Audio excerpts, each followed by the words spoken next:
Hey everyone, and welcome to Conquer the Mirror Demon.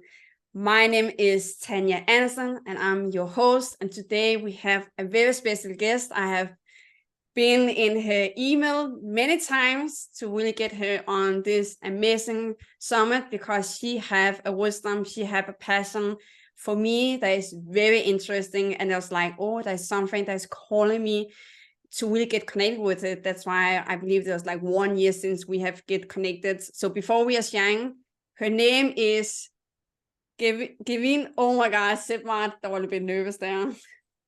Gwen Dittmar, Gwen yes. Dittmar, welcome, my friend. Hi, how are you? It's nice to be here. I'm good, my friend. Nice to have you here. So why I pick her in this summit and why I have really been in her email sometimes and popping out saying, when are you ready? is because you will see that in her energy, you will see that in her voice. I really hope you really listen, experience how she move, how she speak, because there's something there for me that's so interesting. So I really hope you get the same feelings. So Genevieve, did I say your name correctly, my friends? Gwen, yes. Gwen is an expert in human design and shamanism. Oh my God, shamanism. And we talked about this before the interview. Shamanism is so interesting for me, and it also scared me. Like there was just like feel like pull, and just like, oh, it's also a little bit scary. Yes. And that was something that I felt as well. I've always been intrigued since I was like very young. And I think I was very tapped into things beyond this world when I was really young. I had a near-death experience, so that was also very opening and expansive for me of what's beyond here. And then once I finally started studying and learning about shamanism, I learned that a lot of medicine men and women, they have disease or they have near death. They have these things that happen that create a really huge portal, right? And for them to open to that which is greater than us, that which is more than just this earthly plane, right? This third dimension of humans and plants and life. And we really start to open and connect with, right, these other energies that are below us, like the plants and the soil and the earth. We also connect to the energies that are above, of the stars, right, the star nations, the ancestors, the angels, right, these energies that are really hard for humans to oftentimes access, but that are always there, right? Holding us in this middle space where we're living, you know, the above and the below. And it's a very common thing for people to feel some fear as well as like a calling to when they hear about shamanism or energy medicine or medicine men and women, or right, a lot of shamanism we associate, I think, in our world with plant shamanism, right? So I Yeah. mushroom, you know, psilocybin, bufa, etc. But really, you know, when I studied shamanism, about only 10% of the medicine men and women in the world work with the lower realms of shamanism, which is plants, stones, the earth, animals, etc. And more of the medicine men and women and shamans in the world, they work with the realms above. So the realms of light, of stars, of sun, of sky, of moon, of energy, tapping into these energies. So I think that's why a lot of people feel fear. I felt that as well. I was intrigued, but very fearful.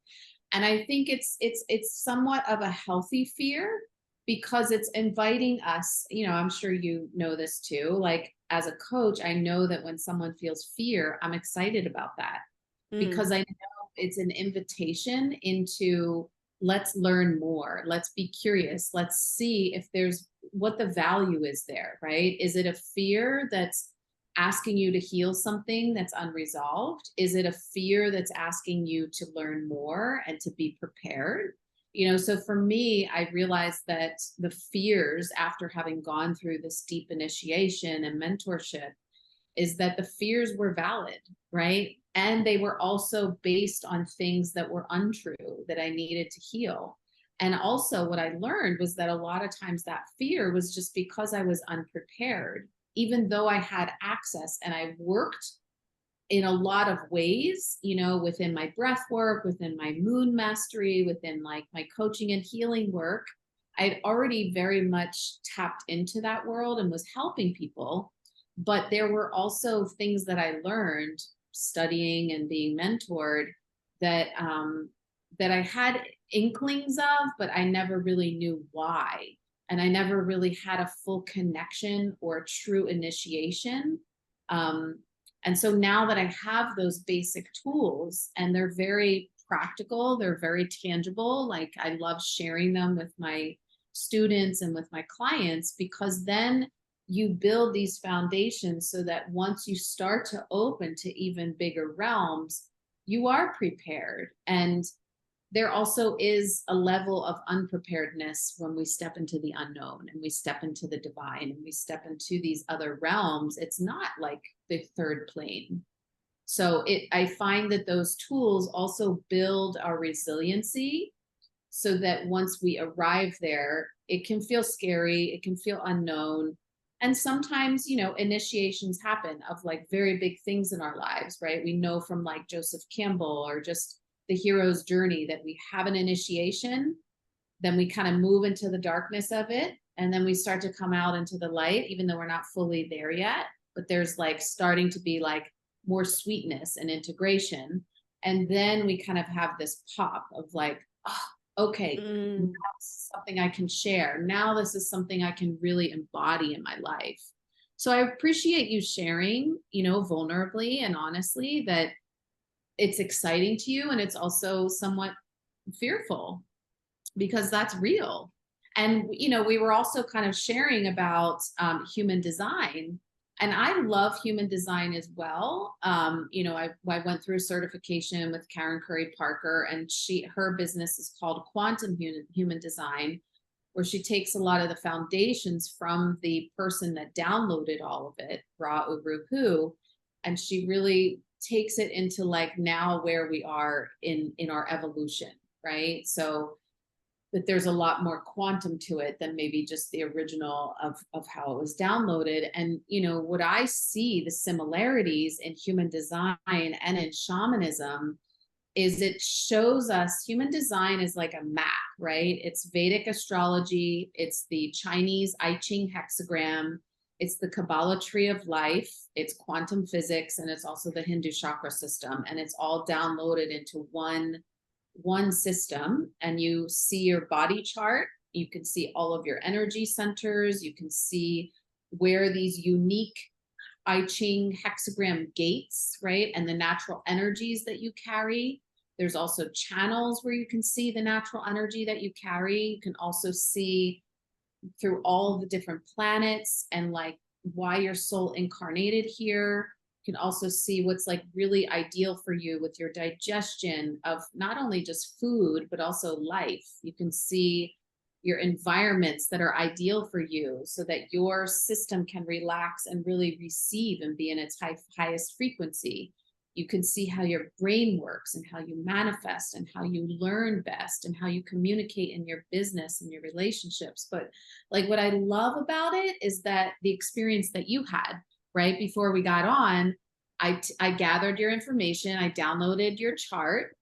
And when we started to look at it, I was like, oh yeah, like I can see that, you know, just from the few times that we've talked, I can really feel like what I saw in the chart. And, you know, we were kind of sharing about some things that you notice in your own life experience, maybe from your lineage, from your own experience.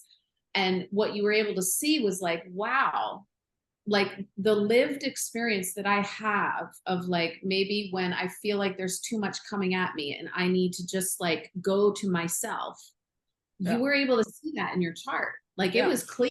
you know? And even if you didn't know anything about human design and you had seen your chart and we were talking about some of those things that you were sharing, don't you think that you would have maybe been able to see where the energy was and like how it looked different, right? And I just want to share this other thing that I find so obviously there's so much about human design. I don't think we'll be able to cover it all, you know, today. But like there's really what I always try to tell people when they're first learning about their human design is that there's foundations, right? There's 5 different types. There's different ways that you make decisions, which is called your authority. There's different ways that you are intended to engage in your life, which is called your strategy. And then there's also what's called your profile. It looks like a fraction number. And the profile is really like who you are here as a human, like what are you doing here, you know? And how your natural energy shows up in your life and what you're doing here. So I always say to people, start there.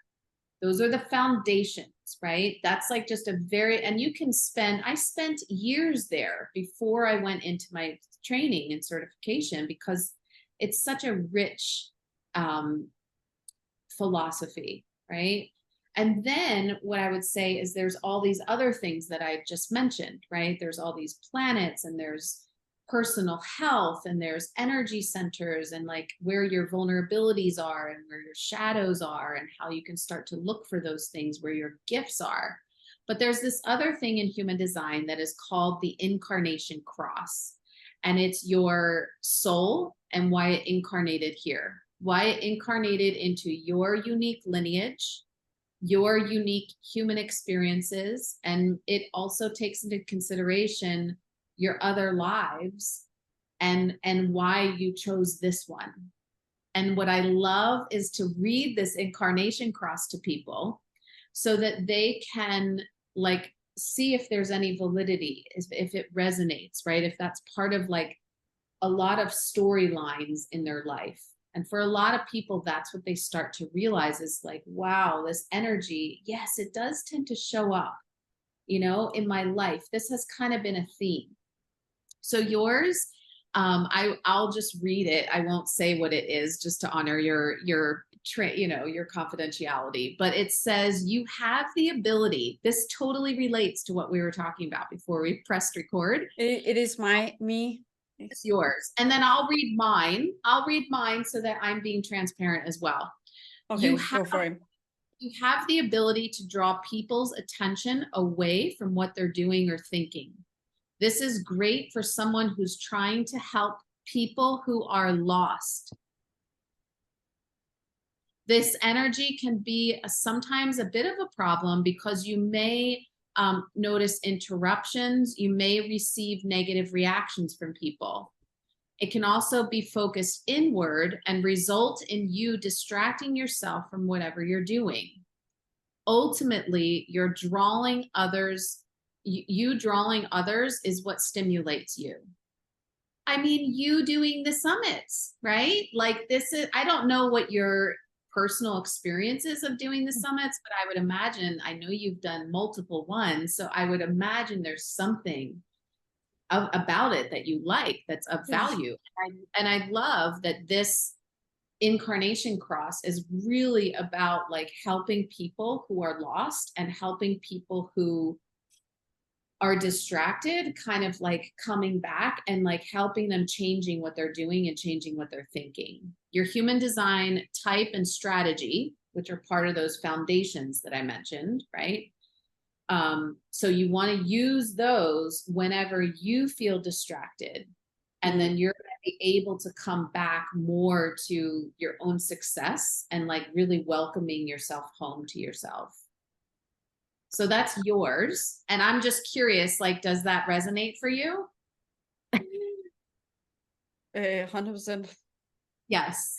I'm laughing because I can see myself, like I can really get people away from where they are. I never think about what I'm doing, just like I'm tapping into what I see through, like really see the soul through the eyes. And a deep spiritual way for me to really tune in, and I can also really erupt people to get people's reactions. Like I know where to hit the point to get a reaction, and sometimes I do that, and that is more like sometimes the negative way, sometimes also to show people there's some healing to go there. If I can erupt them in something they say they have healed, there's still something to go there. That's how powerful. And so you asked me, like, to come full circle, you asked me why do I do human design? Why did I study it? Yeah. So before we share that, so the topic, so you know, guys, it is see and free yourself with human design and shamanism. Yeah, and shamanism. Okay. Yes. Go for it. Where did your passion start from? I feel like they are very similar. And what I love about human design is it gives a practical thing to look at that really helps people with this shamanic layer of who we are, right? Of like what's in our underbelly, right? What is like our deep learning and our deep maybe shadows and vulnerabilities and places where we get conditioned, by other people. And then it shows us like this possibility of like who we are here on earth and how we can fully embody who we are and what we're here to do.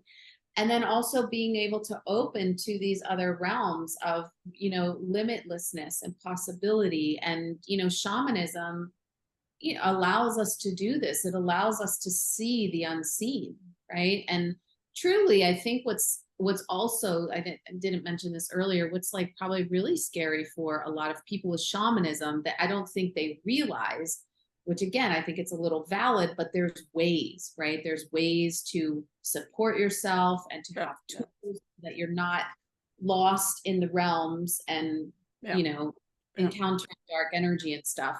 Is that shamans, the true definition of a shaman is a shaman like travels, they enter into another state of consciousness. Oh my God. Healing from that place, right? And so that's why I think people have this innate like knowing that word does carry an energy, and it carries a way of being and doing work. So as a coach, I'm listening to somebody and I'm kind of saying and reflecting what I hear and asking questions and supporting them in doing the work, right? Mine is like this medium between both. But then when I'm doing my energy medicine work as a shamanic energy medicine practitioner, a lot of times I am doing the work. I am doing the energy. Right. So it's not, I want to clarify, it's not me doing it. Source, elements, animals, spirit, all these other energies are doing it through me. Oh my God. Yeah. It's not me doing it, but it's like I surrender myself over 100% to allow this energy and work to happen through me for another person. Right. So when we think about a very common thing, I think right now in our world is plant medicine, right? So when you think a medicine man or woman who's holding space for somebody else, who's, let's say they're drinking ayahuasca, the person is drinking ayahuasca, the medicine man and woman, they drink ayahuasca too, because they're going in the journey and they're journeying in another dimension with the other person who's journeying, who has also drank the ayahuasca. The difference is that the medicine man or woman has journeyed that way thousands of times. So it's this is something I always want to, like, one day I going in for that, like that is something that I really like, oh, I'm intrigued to see what is coming up. Totally. So they are not afraid because they've traveled that land so many times, right? And so they can actually travel and be a guide with the person who has never traveled before and take them on this medicine journey of the earth, of the trees, of the plants, of the wisdom that is everywhere there for us. And when we imbibe or we, You know, Cambo is like something that they burn and put into the skin so it enters that way. Like when these energies of the earth come into our body, right, we go on a journey into the earth and to the wisdom and the teachings and the healing that the earth has for us. And when we have, you know, somebody who has been trained and has spent, you know, lots of time, they can help us in that journey, right? They can, the medicine man and woman can also see a lot of things, you know, while they're on that journey with the other person. So they can say, you know, the person might be having an experience and they might see something or access something and say, okay, it's time for you to open to that, whatever you're feeling right now, right? And the person might be right on the precipice of a feeling.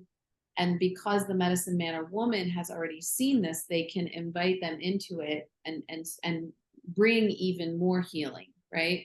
So kind of bring back like whole full circle. You asked me why am I intrigued by these things? Why did I choose this path?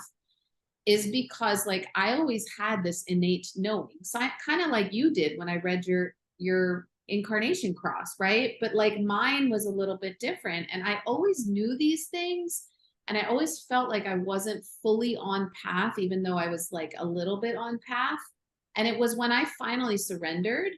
And then I later learned my incarnation cross and I realized, wow, you know, I always have been able to see like, this is not working, you know, in my family of origin, I was like, this is not working. What is everybody doing here? This is nuts, right?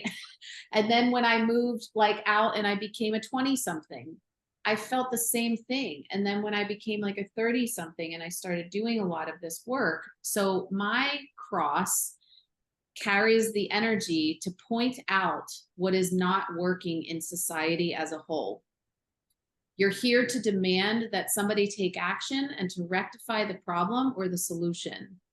This energy is based on collective concern. This is not about your individual situation. This is about a problem or a societal dysfunction that affects the greater collective. You're here to make a stand, to make your voice heard. You have very limited energy to do this, so you must follow your human design type and strategy, right? So we come back to the foundations. You can also count on others to get involved and help you make the change, but you're really here to make a change for whole of society. And like, I have felt that, you know, I felt that as a little kid.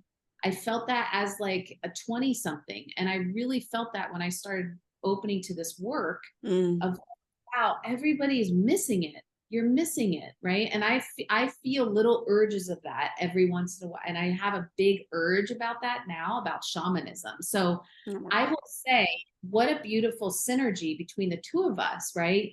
You kind of like coming in and holding that space for me then to be in my incarnation cross to say, I agree with you, shamanism could be scary, but like, here's a way so it doesn't have to be. And this is like what's wrong. Like everyone is just, you know, when I kind of sit back and see everything, because you saw my chart's very, very open. So it's like when I'm looking at all the energies, I don't have my own defined energy there. I'm like absorbing and reflecting everything that I see. I only have. Right. So for me, it's like, I can really see what's going on in a way that sometimes maybe other people can't. And sometimes that has vulnerabilities. Sometimes that has shadow. Sometimes it has high expression. So human design always shows us this line, right? It's like a frequency. It's not good and it's not bad. It's not right and it's not wrong. It's just like there's high and low expressions of everything. So you had asked me, is my human design type in my chart, is it good? You know? And I love that because that's a very common response. Because it was so different, just like, oh, I only have one white place. You have, it's like, I'm very dark on it. Totally. And I had the same response, you know? And another common response people have is, oh, are there types that are good for me to be with and not good for me to be with? Oh. or, you know, like in astrology, are there types that are better for one another? And I think there's different philosophies in the human design community. There's a little bit of like, yes, there could be some more contrast between certain types. There can be more complement between types, but there's so much inside of somebody's human design that you can't really limit it that way. And another philosophy of human design, which is like through the teacher that I learned, she's just like, you can't approach life that way, whether something's good or somebody's good or bad for you. It's just, we're all here. We have such different energy. And how can we amplify each other's highest expression of our energies versus our vulnerabilities and our shadows? And how can we all collectively come together to be that way, right? So it's like when I work with a one-on-one client, it's like that when they learn their human design, they get permission to be themselves, like feel free to be themselves. And then they also can see how they can work best with other people in relationships, with children, in their work, people they don't like. You can kind of see the energy and how we either help each other and amplify each other, or where we might try to limit each other. I have a question. I get to ask. I love it. I'm just like, oh my God, it's so interesting. I'm just like floating in a cloud right now. I feel. Yes. Take a big pause here. One thing that come in me, I'm very curious with myself, is in the past, I was very judgmental on, I feel like I have someone like the third eye, or there was someone that's speaking to me, and I feel crazy to like, how do I share this? Like sometimes I feel someone that voice, like, and when I hear my mom have worked on a hospital, like closed hospital for sick people, or be people that have done violence or killed people, they were talking about that. It was just like, I'm not sharing this because I connect myself to that. So no matter in the past, no matter what trauma I have faced, because I have really lived in the dark, that has been my safe place to live in suffering, that has been a safe place to self-harm and violence to myself for 35 years. And it's first this year where I'm really shifting a little go of that identity as like, who am I when I'm not that identity on living behind a fake mask? And I work it with vulnerable right now. So no matter what challenge I have faced, the voice in my mind have always been clear. Like when I was on the edge to take my knife, playing with a knife on my throat in the kitchen, there was a day like 21 April 2019, where I was looking up the sky. I was like, very, when you talk about like sky, stars, moon, I'm always seeking up and I feel safe. There's like this calmness is coming over my body on a deep way that is very interesting. So I was asking for a sign, and the sign was so clear, and I just like feel goosebumps, right? It was sell everything. Like I was not in good place at Sawyer. Like I was not listening to people or listening to myself, but it was so clear, like someone just like sell everything. And that voice have always been like my guidance, have always been clear. And when we talk about it before here, it has, to be honest, it freaked me out sometimes, just like someone is sitting next to me right now and talking to me like I'm going crazy right now. And it still happens. It's just like, there must be something crazy with my mind, because there was not that I think about. So you feel that. So number one, you hear or maybe just know what people are thinking or what they're feeling. Or I seen like picture or get like a sense of a weird like happy feeling or sadness. I'm just like, this is not my mind I will touch right now. I just like feel someone like resting over me. It's just like, Yes. And so, you know, there is a lot of definition in your human design, right? Like you were able to see all those colored in centers. And then you have, right, this open energy up here in your head. So that, right, the high frequency of that is that you can be very claircognizant, right? The clairs are those like clairvoyant, claircognizant is kind of when we just know things and we don't know how we know them, but we know them. And then sometimes like clairaudient is that you can hear things, and you actually have a clairaudient channel, intuitive channel in your human design chart. Oh, and then we also have like clairsentience, right? Clairsentience is that we like feel things in our bodies. I tend to have a lot of that. Like if I'm sitting with somebody, all of a sudden I'll get super nauseous and I'll say, you know, are you nauseous? Are you disgusted? Is there something going on for you right now? And they'll be like, oh yeah, I have like stomach cancer, or I'm, you know, I'm sick to my stomach about this situation in my life. So over the years, I've been able to, like you said, decipher between what is mine and what is not mine. Now, because you have this open head, you're probably going to just have a lot of this awareness of like what's going on for people, right? And the key though for you, which is kind of tough, is that in human design, there's these centers, right? So you saw all those centers. There's 9 centers. 4 of those centers down at the bottom are what are known as motors. And the motors give us energy, right? There's only one motor that has constant, consistent, nonstop energy, and that's called the sacral. It's similar to the sacral chakra. The other motors have energy, and it can feel like having that sacral nonstop energy, but those motors are not sustainable. You can only use them for a little bit and then they burn out. Okay. Is that in the stomach? No. So you have that consistent life force energy, right? You have the other 3 as well. You have them defined. So you have a lot of energy available to you. What's interesting is that when someone has one of those motors and it's connected with one of those channels, you saw one of those big lines, right? Yeah. So when one of those channels comes from a motor to your throat, you're going to have more of an energy that like things come up and out through your throat, and it's going to be received by people. They may not like it, but they'll be able to receive it. You, unfortunately, you do not have one of those channels coming to your throat. So what's really important for people that don't have one of those channels is for you to wait to share something with people until there's like an opening for you to share it.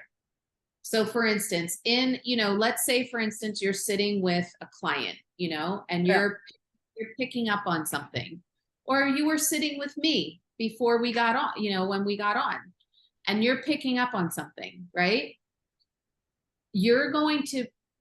The exchange of that information is going to be received better by me and by the exchange between the two of us if it like comes up in conversation. So let's say you were feeling, I don't know, maybe you were feeling frustrated with me, or maybe you were feeling like open to me, right? You would kind of want to wait until, and you were really clear on that, you would want to wait, or maybe there was some part of you that was like, oh, maybe this is it. This is a real example. Maybe there was some part of you like, I'm drawn to Gwen. I'm not sure why I'm drawn to Gwen, but like there's something there and I feel like something clicks, right? You had shared that in the beginning of our recording. Yeah. You'll be able to tap into that, because then naturally our conversation went to shamanism. You were like, okay, there's a couple things you want to discuss. And I'm like, I don't know, what about shamanism? And, you were like, oh, right. And then there was this opening. And so then you were able to share something, and maybe that's where you could share the information that you were picking up on from me. Oh, interesting. Because you waited for like the natural opening for it versus you just kind of speaking or blurting or saying something. So whenever I have clients that have a channel that goes from one of those motors up to their throat, they have a little bit more permission to just kind of speak, you know. It doesn't always mean that the person's going to be receptive, but their energy is coming up and out from a motor to their throat. Yours isn't, right? So it's going to be better wait for the opening. Does that help? I mean, that helps in relationships, that helps in business conversations, probably with family members. You know, if there's like an obstacle with family members, you kind of wait until there's the opening. Sometimes when I have like will feel called to have choose a deep conversation with mom and sister, if I see something and my whole being, you need to take that talk, you need to say it. For me, I get to ask for permission, as I have learned with my mom, with my sister, and also show respect for the other person. Like there's something I really want to share, and it can be like uncomfortable to listen to. It's around this. Do you want to hear it? And sometimes they say no, sometimes they say yes, and I say it from I language, like I experience, I see, instead of saying you. So that I really learn with my language. I really need to really see it's coming from me, instead of point the finger, as there's also like a powerful communication. It's really like talking from your own business, then going on other people's business and say what they get to do. Exactly. Yes. And so that's the other interesting thing about your human design, is that your strategy is really here to respond. So you're going to do better responding to things kind of like outside of you than you just initiating something. So let's say, for instance, you want to do a summit. You're very first. You'll do better. You'll have more success with your summit if you are responding to something. So let's say, for instance, you saw somebody else do a summit and you were like, I could do that. And there's like a whole bunch of people that I know that I would like to have on a summit. Like, I'm going to do that. That's you responding. Versus you just randomly sitting, you know, in a park and saying, I'm going to start a summit. That's not you responding, right? You're going to have more success in your life when you respond to what's happening in your life. So another very basic example is I have a client who kind of similar, like she wanted to do a retreat. She was kind of initiating it inside of herself versus responding. She tried to create it and then it didn't really happen. And then there was this, like, you know, then we kind of, when we try to do things as entrepreneurs or just even as people, and it doesn't work out, then we start to doubt ourselves. And then it starts to feed. This is where shamanism comes in. It starts to feed that dark energy. Not just like mental or a somatic and emotional, but like according to shamanic energy medicine, that feeds an energy that's already inside of you, and it just starts to like get fed and grow and become bigger. So shamanic energy. So I love doing mindset work. I love doing emotional somatic work. I think it's super important. I love doing breath work. But I also, now that I have this tool of shamanism, it really helps people when they have tried all these things and like nothing seems like it's working. And a lot of times the reason why that is because there is a fluid, or there's a crystallized, there's some kind of attachment energy, you know, crystallization that has just been there, and it needs cleared out. When something else that's really coming up is when I receive this like voice or someone like sense of energy, a sense of touch, that's or picture that's just like so clear as I living in the moment. It's just so crazy. If I choose in that point to do something else and listen to that clear voice and going without asking questions, I will create so many breakdowns for myself and sadness and confusing and pain in my stomach. Pain in my stomach is a very good example. When I choose to say no to listen to the voice, I can count on, I get pain in the stomach. Like I get bloated stomach, vomit and all that fun stuff. When I listen to it, I feel flowier, I feel clear, I feel in actions, I feel like as someone that can conquer the world. And I just like, when I receive, I get to listen and act as I was the person that's making the action instead of the person that chooses it. I don't know if that makes sense. Yes, it does make sense. Yeah. Is that something that's connecting to what you're sharing with my human design? Because that is more like a voice that's being over me. Like this summits where I create 3 different kinds of summits was like a voice that said, you need to go that way. And you get to go with the process, and it will come and fold into what you get to create.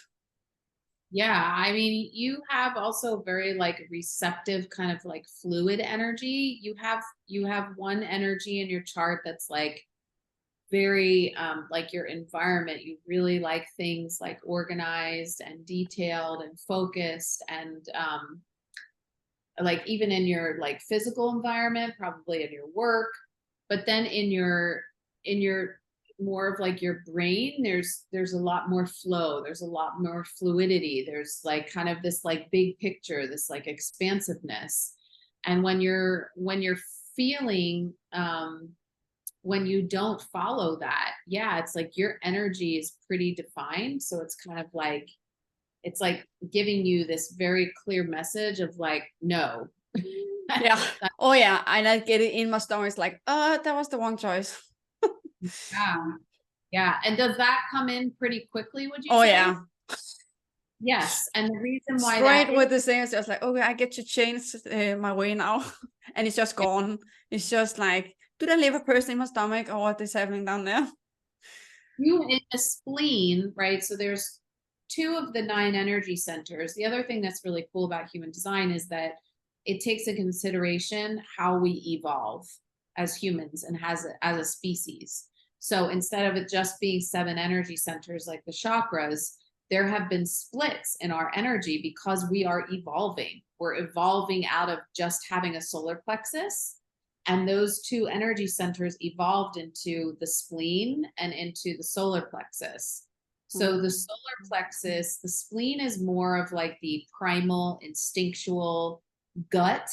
It's also sometimes connected to fear, sometimes like immunity. And then, right, so we evolved from just being these like gut, instinctual, kind of more animalistic, and we evolved into being able to have this emotional knowing, right? So you have both those centers defined. So you have your own kind of like defined energy of like primal, gut, instinctual, and it's that energy comes in very quick. Yeah. When that energy center is open, people can have a little bit of trouble connecting to their intuition. So like what I love about human design is that not so much now, but there was a phase a couple of years ago in like the self-help world where it's like all about intuition, right? And what I knew from human design was like, these things that people are saying do not work for everybody. Not everybody has that initial thing. But what human design did help me do was it helped me support myself and then other people, is if you are open or if you are defined there. Because if you're open, you're going to have like intuitions kind of keep coming through. Like, do you have a friend that does that? Is like, oh, I think I should like fill in the blank. And then you're like, yeah, you know, you have a primal thing. So yours probably comes in really primal. Like, yeah, that seems like a good thing for you to do. Maybe a few months later, you talk to them and they're like, you know, I think I should do this, da, da, da, da. And you say to them, we already talked about this. Like, that was a yes. Like, why did you not follow that intuition? And they're like, oh, I don't know, because I just this or that, or like, what if that? You know why? Because their intuitions, that primal instinct center is open. So it's they come through, but then it like goes and it moves through again. So what I've taught people to do, and this can be helpful for those listening, is that if you have that open, what's really important for you is to pay attention to that first thing that's like, oh, I don't. Oh my God, yeah. right? And then if it circles around a second time and you notice yourself saying, that is a yes for you. Even though it doesn't seem like a yes. Or feel like it. Right, because if it's coming around again for a second time, it's probably a yes. Whereas for you being defined there, it's going to be right away. Yeah, I'm like, if I have an answer, it's also something that's really have been in my whole life. Is listen to the first thing that comes to me, because that is the right thing. If I take grabbing that as the past, as my body language, like I need to grab it, after come like, are you sure? Like the ego, like I want to take it all away. Sometimes like I need, like I choose this, no matter if I have answers on why I do it, this is the right way. Has always been the right way. The first thing that comes to my mind, if a person asks me a question, I know it. If I ask myself a question, I know it, and I get to trust the first thing that comes to me, because that is has been always the right choice in everything in life. The key for you as well is that you have what's called an emotional authority, right? So that's one of those foundations, right? And your authority is how you make decisions.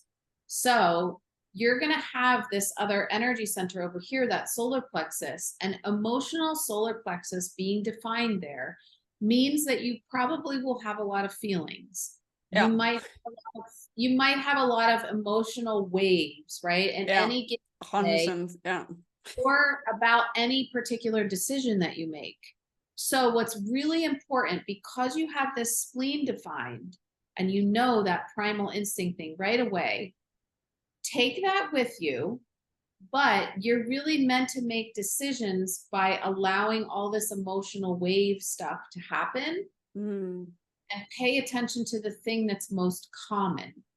That's going to tend to be the best decision for you. And what I would say would be a really cool experiment, like this is how I would coach somebody with human design, is I would say to you, for the next week, what I want you to do is I want you to pay attention to what that instinctual knowing is. And I want you to hold that here or write it down on a piece of paper of like, I know this guy is not aligned for me, or I know this program is right, or I know I shouldn't talk to my mom about this thing right now, right? Take it with you, but then I want you to pause and I want you to observe yourself, and I want you to see if you go through a lot of different emotions about a certain thing, right? Let's say you go through a lot of emotions about this thing you want to talk to your mom about. Right? You might wake up in the morning the first day and feel like, oh my God, I have to talk to her now. This is not okay. Right? Then you might like later on in the day feel like, gosh, it's not that big of a deal. Like, I'm just going to wait for her to come to me because then she'll really be open to talking about it. Then maybe at dinner time, you start to have another wave of like crying or feeling fearful or sad of like, oh my gosh, if I don't tell my mom this thing, what's going to happen? Right? You're going to go through a lot of different emotions, but come back to the thing that's been most consistent, right? So maybe the most consistent thing over a few days is like, I really do need to talk to my mom, and I also need to wait until she kind of comes to me, or she's in a better mood, or she's not sick anymore, etc. And then notice if that's the same thing as that initial splenic knowing that you had. Typically, it probably will be. And then that's how you know what's best for you to decide. People in human design have different authorities, ways that they're supposed to make decisions. People have different, strategies of how they're supposed to engage in life. So what I love about it is that it brings people back to who they are, being able to accept who they are, right? So now, like, if you resonate with what I'm saying of like, oh my gosh, I actually do go through a lot 100%. I'm just like, oh my God, do I stand in a book or something? Because just me. Right? But like, how wonderful is that to be able to see yourself so clearly? And this is not just something that you're having to figure out through your lived experience. I'm showing you this chart. I'm saying this is literally your energetic blueprint. This is like who you are. And then when someone can accept themselves of like, there's nothing wrong with me that I have a lot of emotions. There's nothing wrong with me that I go through all these different waves of emotions when I'm trying to decide something. And how freeing and empowering is it for you to be able to say, oh my gosh, now this is a tool that I can use. I follow that instinctual knowing, I write it down, but then I just honor this natural energy of emotion that moves through me. This is just who I am, and it's okay. I've never think about that. I just know and be called out of my last coach, just like Tanya. I've never known a person that is so much connected with your nerds. Like I give my nerds a task and I look to have a conversation with them and I look to kiss them and see them. It's just like, oh, I love the emotions. I was like, I never experienced a person that going so much in it. It's just like, I just think it's so interesting. Yeah. I have a really great podcast. It's called The Beautiful Grit. And the episode is with another coach. He lives in Austin. His name is Samson. And he has an emotional authority. And so when I was interviewing him for the podcast, he openly shared about it, like what it really feels like to have that emotional authority and how, it kind of showed up in a very shadow way. And now that he knows this about himself, he knows what to do with this energy and how to empower himself. So that's what I love about human design is it's kind of like a map, and then in a lot of the embodiment and the coaching work that we do, either one-on-one or I have, human design group, is really being able to learn how to be with all these different things that are unique to you so that you get and you don't have to force yourself to be somebody else. For me, for you to see the last piece before you're wrapping up, you get to share what you have to the audience around this with emotions. To be honest, I have sometimes going to be a little bit judgy because like, how can I be so connected with so many emotions and love to look at them, love to experience them, get it out, like when many others do not want to talk about it, where I just like feeling this most interesting thing to talk about. And also been judgment around why I'm so connected with my emotions. I've learned, I'm so grateful for learning it, and I put my emotions and nerd on cloud and say, okay, you are here, you are part of me, and I see you, I love you, I hear you, and I have time to you at 9 p.m. in the evening. So please come to me again. And I see them, sometimes kiss my hands to just acknowledge them. And it's just like poof, flowing again, like on a cloud as I see him in my mind. He's supporting like this picture on my emotions just like on a cloud. Or sometimes he's shifting my notes to say, are you seeing me? It's like, okay, I see you. Love that. Yeah. See, it's so beautiful. And one of my missions is to be able to have like adults know this, and then so that they can also know this about the children in their lives, because like knowing my kids human design and how to treat them differently based on their unique energies is so helpful. Like in that profile, that little fraction number, you and I have the same one. We're both what's called a 5 and then 1. It's known as like the 5 is known as the helper, the heretic, like saving the day. And then the 1 is known as the investigator, right? So it's like deep dive in investigating and researching and learning things. And then once you learn something, you can bring it to other people and help solve something, create a solution, like solve the problems, right? So my son has something in his human design that's it's called a 2, the number 2, and that's known as the hermit. My son is a very, very extroverted person, charismatic, the entertainer, like wants everybody looking to him, listening to him. But he also, interestingly, has this hermit energy.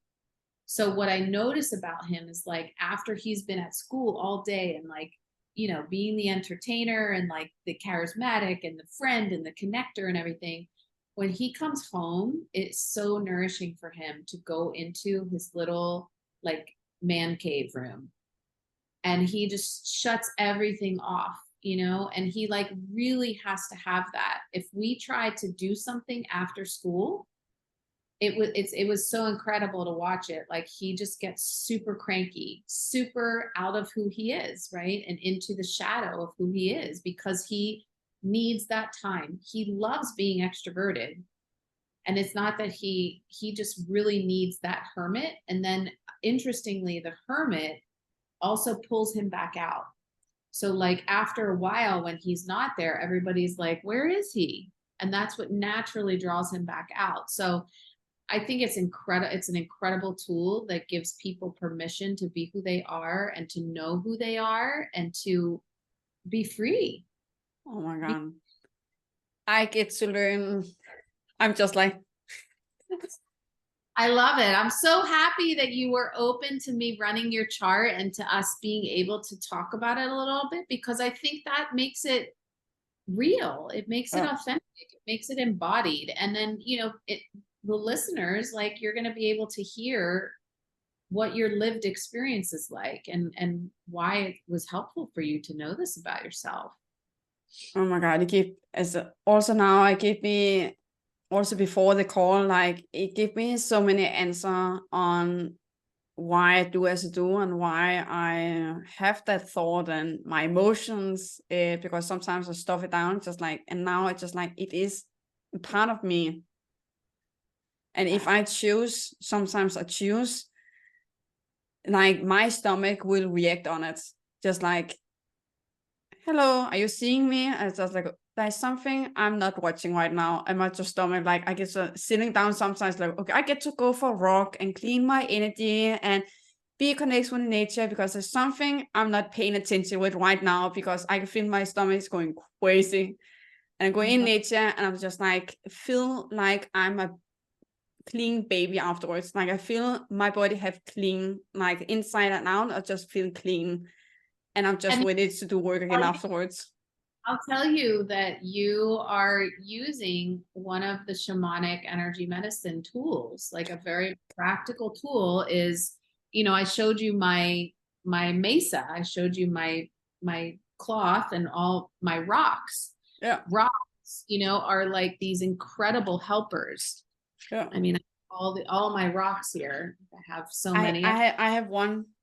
You know, like, and you know, more so than crystals, rocks like really hold a lot of dense energy. So I would say somebody, you know, when we're doing human design and we're doing like awareness of who we are, our shadows and vulnerabilities, our gifts, and we're also learning you know, how to like decondition if you've been conditioned to be a certain way, right? Like our society tells us, make a decision and go with it.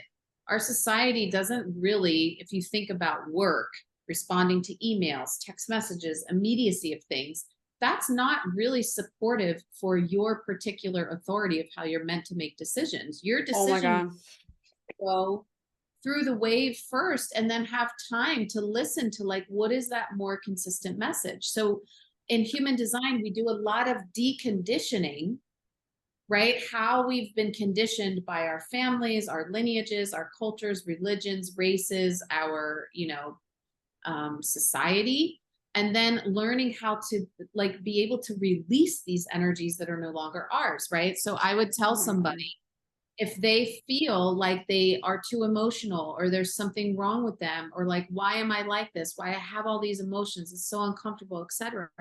I would tell somebody, go get a rock. And this is where shamanism kind of comes in, is like, get a rock. And I want you to tune into where you feel that in your body, where you feel all that judgment, all that, because it's the emotions aren't the thing creating the problem. It's your judgment and story about your emotions that are creating the problem. So it's like, we got to clear that out. So let's say, for instance, you would feel a lot of that in your mind, maybe, you know, or maybe you feel that down in your gut.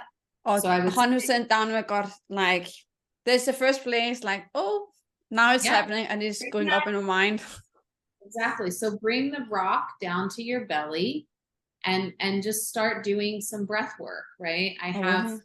I also have like a 30-day breathwork course of how you can learn to use breathing tools, breathwork healing modalities, as well as nervous system like transformation. And so just bringing that rock to your belly and taking, 3 really deep breaths, like a deep breath, and asking that rock to collect all of that energy that's not aligned with I've your never done that highest, before.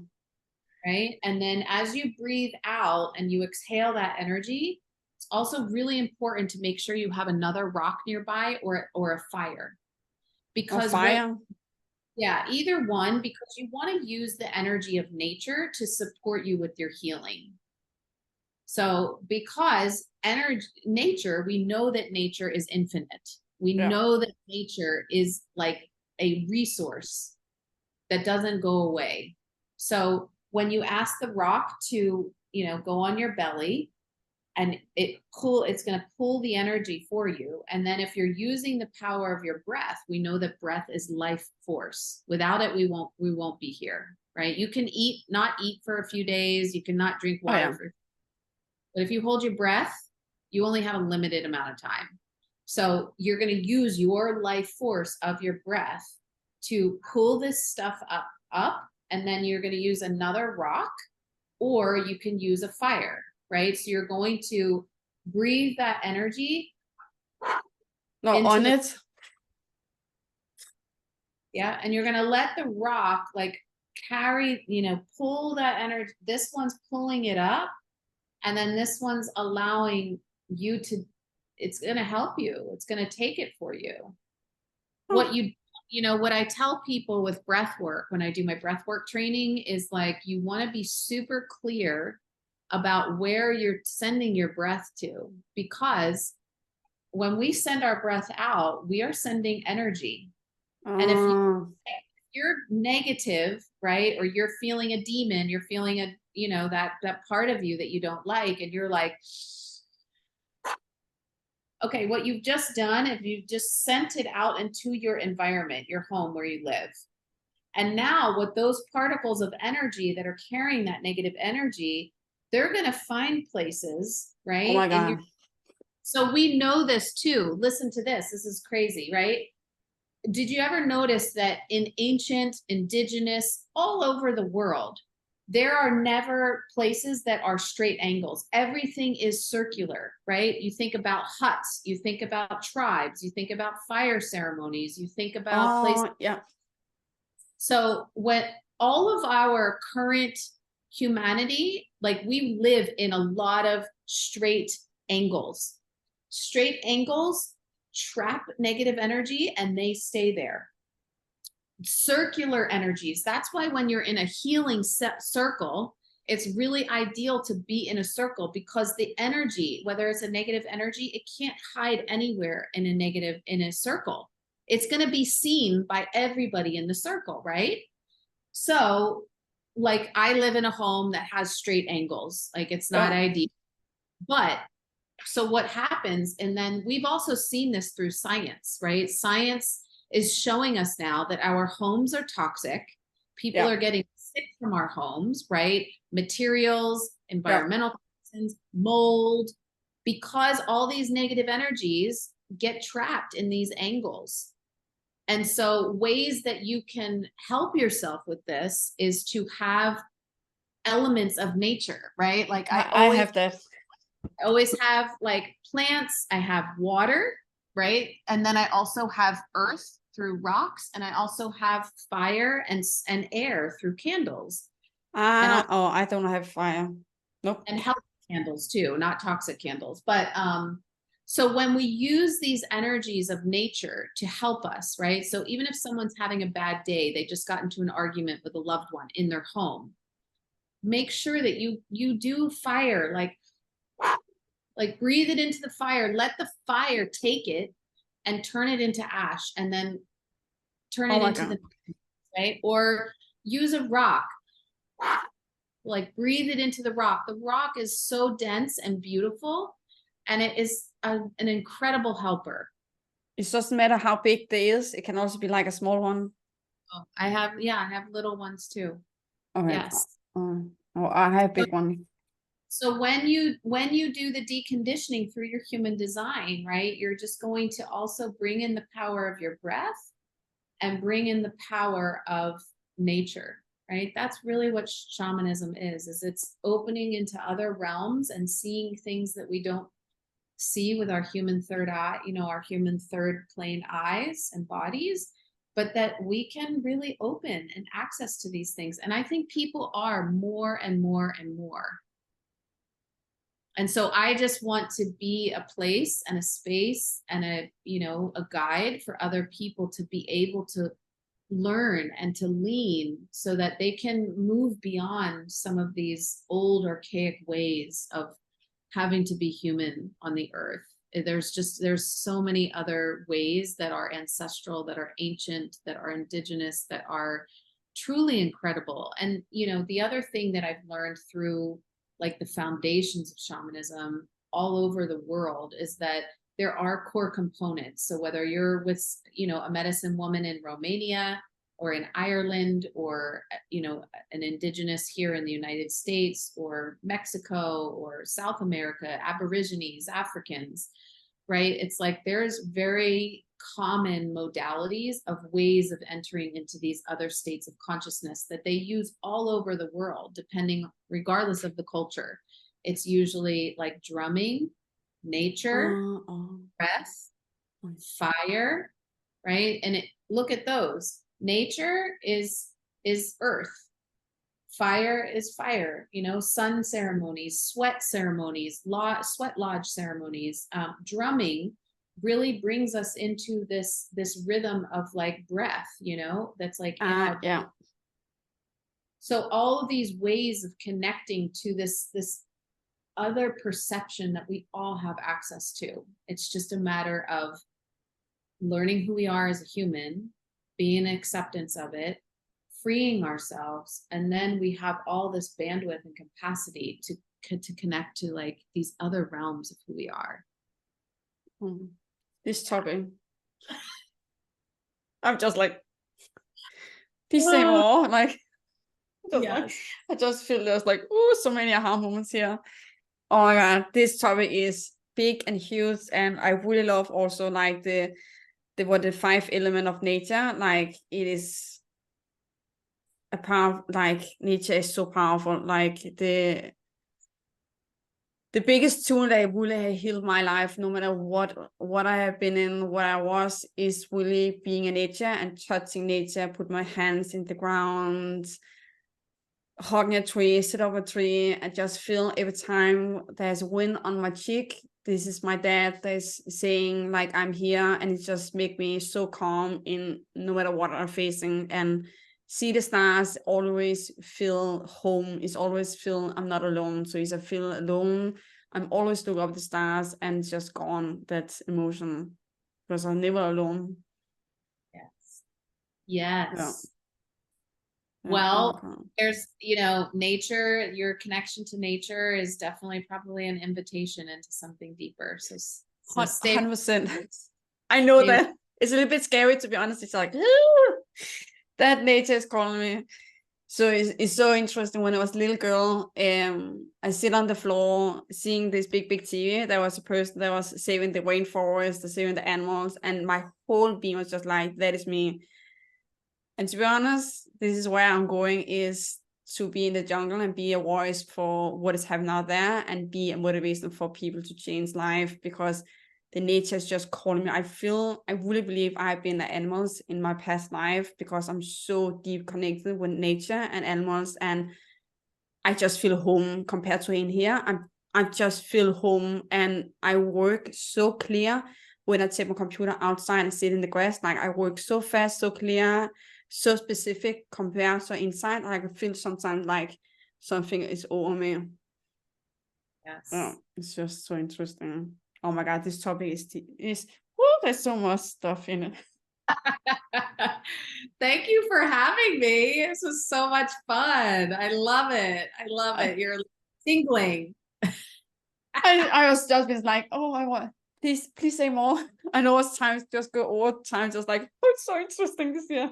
My whole being is just like, Tanya was just like pulling me, like, I'm coming. So to last end, before we're ending, you have touched base a little bit about it, to just be specific on it. what is your amazing gift, a freebie you are giving to the dear audience that have watched this incredible interview? Yes, so I'm going to share the Human Design Intuition Workshop, and you'll be able to learn about the foundations, and then you'll also be able to learn where your intuition really resides inside your chart. You'll be able to unlock the keys to learning about your intuition, following your intuition, and then taking action based on your intuition. So I'm excited for everyone to be able to come to, you know, this truth of who they are. No more doubting, no more questioning. Yes. And thank you so much for being the voice, the guiding, and be the person that really stand for that. Because healing is that way. Healing is in that way to choose life in. Yes. So thank you so much. And to you, the audience, where do you receive this amazing freebie? Is go down below this video or go back to your newsletter. There is your link, all the information you get to know about her and her work, where do you find her. So please, we will invite you to go straight now after this interview, click on the link and receive it, because you deserve it. And if you feel called on it, we will invite you to act on it right now, because there's something there you need so that you can become who you're meant to be. Yes. Thank you. Thank you, my love. And thank you so much again for being... Sorry? I said, until we talk again. Oh my God. 100%. Yes. So we talk again.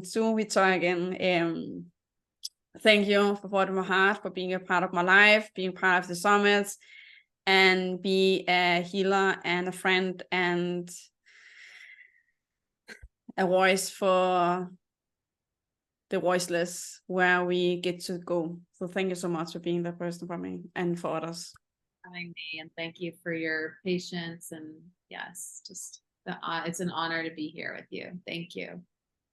It is. Thank you so much. Thank you so much, audience. Thank you for watching us, and we wish you the most beautiful day. Bye, everyone.